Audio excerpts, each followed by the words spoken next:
Hello guys, nagawa ko ng malfook o yung ano ito? Yung ng repolyo. Yan. Papalaman ko yung gypsum rice na may sibuyas, kamatis, parsley, dill, pispara, tsaka bawang at kung ano-ano pa. Ito yung repolyo nilaga ko. Nalaga ko siya kasi kabibili lang ni madam eh. Pero kung yung kahapon pa niya binili, nilagay ko lang sa freezer. Mabilis lang. Kakat ko pa yan, medium lang daw ang gagawin ko. Ipapalaman ko din yung bigas. At ito naman yung lunch namin. Mash goose. Pinapalamig ko pa yung manok. Tingnan nyo guys, ang liit ng kusina ko. Kaya, sabog.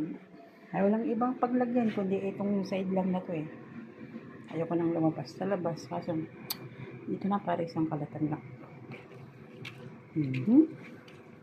Sarap po kaya gumawa nito. Dati nandun ako sa Abu Dhabi. Gumagawa niya ako nito. Madami. 3 bote ng waragin. Tapos, may polong napakalaki. Ubus nila. Siguro mga 6 na pamilya. Alam, gusto nila. Kahit dito, sarap na sarap si Madam. Tikman natin. Namumula yung mukha ko sa init. Kailangan nakabukas yung aircon. Pero pawis na pawis.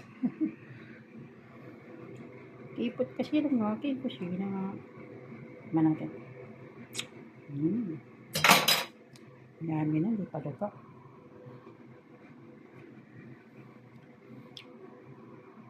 Nagawa pa ako. Hindi nakalabas na buhok.